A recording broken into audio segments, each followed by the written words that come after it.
आज हम लोगों ने फिजिक्स का नेक्स्ट लेक्चर नंबर 6 पढ़ना है और हमारा जो टॉपिक होगा वो होगा सैम्बल एंड वैलेंसी। कल केमिस्ट्री का सैम्बल एंड वैलेंसी। तो सैम्बल के बारे में हमने कल एलिमेंट्स के बारे में तफसील से पढ़ा था, लॉन्ग क्वेश्चन। आज हम लोग सैम्बल पढ़ेंगे। एलिमेंट्स को रिप्रेजेंट करने के लिए हम लोग सैम्बल यूज़ करते हैं। जैसे मेरा नाम तंजील है, ये मेरा सैम्बल है। आपका नाम अब्दुल्ला है, आपका नाम साइम है, आपका नाम समी है, आपका नाम शफ़ी है। तो ये क्या है? नाम आपका सिंबल है, रिप्रेजेंट करने का तरीका। शॉर्ट फॉर्म भी लिख सकते हैं, जैसे तंजील के लिए टी का लफ्ज़ यूज़ किया जा सकता है, तंजील टी से शुरू होता है। इसी तरह से elements are represented by symbol. Elements को रिप्रेजेंट किया जाता है सिंबल से, शॉर्ट फॉर्म से। तंजील की शॉर्ट फॉर्म तन, टी, जो दिल चाहे, जो बना लेंगे घर वाले। इसी तरह एलिमेंट्स की बाकायदा जो बनाई गई एक कॉन्फ्रेंस के अंदर बैठकर। It is abbreviation. एब्रीवेशन कहते हैं ना, छोटे 2-3 लफ्ज़। Abbreviation of name of element. Their name will be in English, Greek, Latin, etc। यानी किसी और ज़बान में भी हो सकता है। उसके पहला लेटर या पहले 2 लेटर उसको रिप्रेजेंट करने का तरीका है। फॉर एग्जाम्पल, अगर एक लेटर यूज़ कर रहे हैं एक एलिमेंट को रिप्रेजेंट करने के लिए, जैसे तंजील को रिप्रेजेंट करने के लिए सिर्फ टी यूज़ कर रहे हैं, तो पहला लेटर सिर्फ टी यूज़ करूँगा मैं। इसी तरह से if symbol is 1 letter is capitalise, यानी इसको बड़ा लिखेंगे। फॉर हाइड्रोजन H कैपिटल, यानी हाइड्रोजन का सिंबल क्या है? मेरे पास मौजूद है H, ये हाइड्रोजन का सिंबल है। इसी तरह से फ्लोरीन है, फ्लोरीन का जो सिंबल है वो F है। ऑक्सीजन का सिंबल O है। ये सारे कैपिटल लिखने हैं हमने, ठीक है। इफ सिंबल इज 2 लेटर, अगर सिंबल 2 लेटर होंगे तब भी सिर्फ फर्स्ट लेटर को कैपिटलाइज करेंगे। यानी मेरा नाम तंजील है, TA अगर लिखता हूँ तो पहला T कैपिटल और दूसरा A स्मॉल। समझ आ गई बात? तो इसकी एग्जांपल दी है sodium Na, sodium Na, chlorine Cl, ठीक है, ब्रोमीन Br। इसी तरह से बहुत सारे आपकी बुक में मौजूद हैं जो सिंबल के तौर पर हम लोग यूज़ कर सकते हैं। तो ये सिंबल, इसके लिए मैं आपको याद करवाऊंगा पीरियोडिक टेबल, तो आप लोगों को ये वैलेंसियाँ खुद ही याद होंगी। वो फिर मैं आपको डेली बेसिस पर एक एक लाइन याद करवाता रहूँगा। ऐसी है बच्चों, वैलेंसी में the unique property of an element is called valency. ये ऑब्जेक्टिव आती है, the unique property of an element is called symbol, element, क्या, कंपाउंड, मिक्सचर। तो आप वैलेंसी पे टिक करेंगे। लेकिन ये डेफिनेशन इनफ नहीं है, इसकी 2 डेफिनेशन बनती हैं। जब भी पेपर में आएगी आपने दोनों ही लिखनी है। दूसरी बनेगी, it is combining capacity of an element with other element.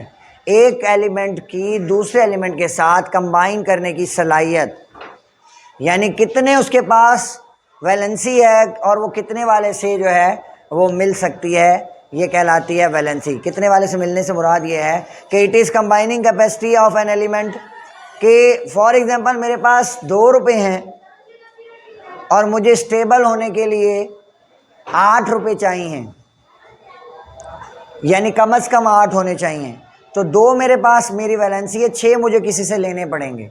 अब 6 मुझे कौन देगा? वो कहेगा 6 मैं नहीं देता, 2 मुझे दे दो। ठीक हो गया? तो फॉर एग्जांपल हाइड्रोजन की वैलेंसी 1 होती है, +1। ये प्लस और नेगेटिव बाद में बताऊंगा कि प्लस कब आता है, नेगेटिव। इलेक्ट्रॉन अगर लूज हो रहा है तो प्लस चार्ज, इलेक्ट्रॉन ऐड हो रहा है तो नेगेटिव चार्ज, क्योंकि इलेक्ट्रॉन के ऊपर चार्ज नेगेटिव होता है। ऑक्सीजन की वैलेंसी है 2- का, इसका मतलब ये 2 इलेक्ट्रॉन एक्सेप्ट किया हुआ है। अब वैलेंसी कोवेलेंट कंपाउंड की, आयोनिक कंपाउंड की अलग-अलग होती है। कोवेलेंट कंपाउंड की वैलेंसी बड़ी आसान है। In covalent compound valency is based on number of hydrogen present और कंबाइन विद सम एलिमेंट। एक कंपाउंड आपको दे दिया, फार्मूला दे दिया, और उस फार्मूले में आपको कहा कि बताएं इसकी वैलेंसी कितनी है। बच्चे हाइड्रोजन की वैलेंसी रट लो, हमेशा +1 होगी। कभी भी पूछ लूँ आपको आनी चाहिए, हाइड्रोजन की वैलेंसी +1 है, सिवाय एक जगह पर जब वो मेटल से मिल जाती है, क्योंकि मेटल ज़्यादा अच्छा इलेक्ट्रॉन लूज करता है, तो वहाँ इसकी -1 होती है, वरना हमेशा +1 है। ऑक्सीजन की 90% केसेस में -2 होगी। 2-3 कंपाउंड पाए जाते हैं उसमें पर ऑक्साइड में +1 और -1 और हाफ भी होती है, वो 2-3 कंपाउंड्स हैं बस, वो भी आप गिने चुने पढ़ लेंगे। तो कितने हाइड्रोजन प्रेजेंट हैं उतनी वैलेंसी है दूसरे एलिमेंट की। फॉर एग्जांपल ये मेरे पास है HCl, कितने H जुड़े हुए हैं? एक H है ना, तो उसके साथ Cl जुड़ा हुआ है, तो इसकी वैलेंसी +1 है, तो इसकी बैलेंस करने के लिए -1 होगी। प्लस को माइनस कैंसिल करता है बराबर करने के लिए, न्यूट्रल करने के लिए। H2O, 2 हाइड्रोजन जुड़े हुए हैं ऑक्सीजन के साथ, यानी ऑक्सीजन की वैलेंसी 2 है, लेकिन कौन सी 2 होगी? -2। क्यों -2? क्योंकि हाइड्रोजन प्लस का है, हाइड्रोजन प्लस का एक ये, प्लस का एक ये, +2 -2 एक दूसरे से कैंसिल, न्यूट्रल। न्यूट्रल प्लस और माइनस ने। NH3 में आप बताओ बच्चे, खड़े हो जाओ, NH3 में नाइट्रोजन की वैलेंसी कितनी होगी? हाँ जी जल्दी बताओ, जल्दी। 3। कैसे पता चला? नंबर ऑफ हाइड्रोजन से। शाबाश बच्चे, जितने हाइड्रोजन जुड़े हुए हैं उतनी वैलेंसी है। 3 वैलेंसी है इसकी, -3 होगी। आप नेगेटिव नहीं लिखते तो सिर्फ 3 कहते हैं, वो भी ठीक है। CH4 में कितनी होगी? 4। CH4 में क्यों? क्योंकि 4 हाइड्रोजन जुड़े हैं। तो आसान है ना टॉपिक, कि जितने हाइड्रोजन जुड़े हुए हैं उतनी वैलेंसी है। आयोनिक कंपाउंड्स में डिफरेंट हो जाएगा थोड़ा सा।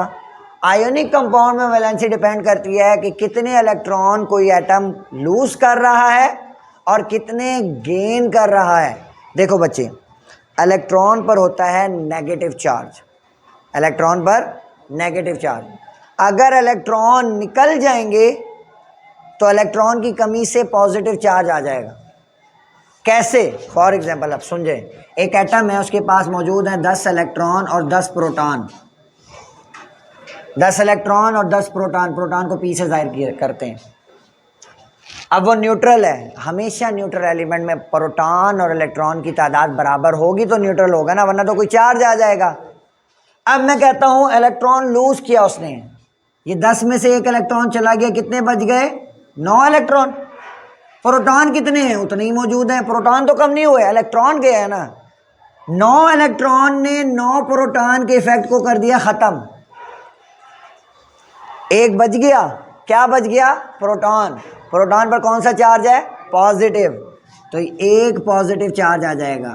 तो मैं यही तो कह रहा हूं कि इलेक्ट्रॉन लूज हो जाए, बाहर निकल जाए तो प्लस का चार्ज आ जाता है। एक निकलेगा तो 1 प्लस, 2 निकलेगा 2 प्लस, 3 निकलेगा 3 प्लस। और अगर इलेक्ट्रॉन ऐड हो जाता है, 10 पहले थे, एक इलेक्ट्रॉन और आ गई तो 11 हो गए। 10 ने 10 को कैंसिल कर दिया, वो जो एक एक्स्ट्रा आया उस वो नेगेटिव चार्ज ऐड हो गया। यानी अगर ऐड हो रहा है तो इसके ऊपर -1 हो गया, एक आ गया और आ गया। अगर इलेक्ट्रॉन लूज हो जाए तो पॉजिटिव चार्ज, इलेक्ट्रॉन ऐड हो जाए तो नेगेटिव चार्ज। क्लियर हो गई ये बात? तो इसीलिए मैंने कहा, अब देखें, ये मैंने आपको पीरियोडिक टेबल याद करवाना है।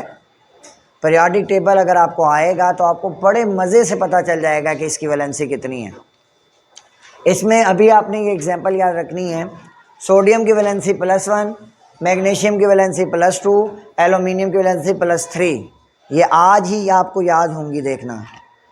Nitrogen -3, oxygen -2, fluorine -1। बच्चे टोटल 18 जो हैं, बल्कि इससे पहले मैं आपको एक चीज़ रेफ़र करूँगा। मैंने पीरियोडिक टेबल में ग्रुप के बारे में एक वीडियो बनाई हुई है। कल आप लोग, वो मेरे ख्याल में 6 या 7 मिनट की वीडियो है, आप सर्च करोगे ना मेरे चैनल पर जाकर, वो वीडियो कल आपने देख कर आनी है। जब आप वो वीडियो देख कर आएंगे ना, आपको इसके डाउट पूरे हो जाएंगे कि ये माइनस क्यों है, ये प्लस क्यों। फिर मैं आपको कल जो है ना इसका होमवर्क दूंगा, और आज भी एक चीज़ दूंगा होमवर्क में। देखें जी, फिर हम लोग चलते हैं वेरिएबल वैलेंसी। बहुत सारे एलिमेंट्स ये हैं जो एक से ज़्यादा वैलेंसी शो करते हैं। जैसे ये दो कंपाउंड है FeSO4। अच्छा, कुछ कंपाउंड ऐसे हैं जिनकी वैलेंसी कांस्टेंट रहती है, जो आपको हमेशा याद रहनी चाहिए, वो लिख लेंगे अपने पास। SO4 हमेशा -2 होगा, PO4 हमेशा -3 होगा, NO3 हमेशा -1 होगा, NO2 हमेशा -1 होगा। Sulphate, phosphate, nitrate, nitrite. अब देखें, SO4 मैंने हमें बता दिया हमेशा क्या होगा, माइनस बताया ना अभी। तो फिर -2 को बैलेंस करने के लिए आयरन की वैलेंसी कितनी होनी चाहिए, +2। क्या होनी चाहिए? तो अगर ये एलिमेंट कहीं जुड़ा हो तो आप डायरेक्ट बता सकते हैं +2। अब देखो, SO4 की एक की वैलेंसी कितनी है, 2, तो ये कितने हैं, 3 है, 2 तिया -j। इसको बैलेंस करने के लिए आयरन को कितना होना चाहिए, +6। यानी 2 जो हैं वो +6 के बराबर हैं, तो एक कितने के बराबर होगा, 3 के, +3 के। अब देखें, यहां पर आयरन की वैलेंसी है +2 और यहां पर आयरन की वैलेंसी है +3। हो गई वेरिएबल वैलेंसी। बहुत सारे कंपाउंड्स ऐसे हैं जो एक से ज़्यादा वैलेंसी शो करते हैं, उसमें से एक। अब इसको कहते हैं बच्चों ferrous sulphate.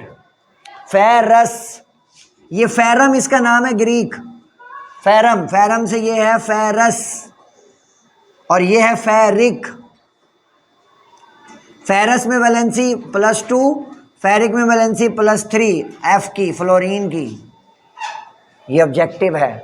The valency of fluorine in ferric sulphate is +3। तो फेरिक ज़्यादा वाली और फेरस कम वाली। इसी तरह से क्यूप्रस, क्यूपरिक ज़्यादा और कम, इक वाली जो है वो ज़्यादा वाली होती। ठीक है, तो ये आपका, अब ये कंपाउंड अपने पास आपने लिखने, आपकी बुक में नहीं होंगे ये, यानी इन उसमें नहीं होंगे। और इसके अलावा भी चंद लिख देता हूँ। हाइड्रोजन 99% केसेस में +1 होगा सिवाय मेटल हाइड्राइड के। ऑक्सीजन हमेशा -2 होगा। फ्लोरीन, क्लोरीन, ब्रोमीन, आयोडीन, चारों एक ही ग्रुप है, इनकी हमेशा वैलेंसी -1 होगी। आज मैंने आपको जो होमवर्क देना है वो आपका पीरियोडिक टेबल का पहला ग्रुप है, उसकी शॉर्ट फॉर्म। बंद कर दो इसे।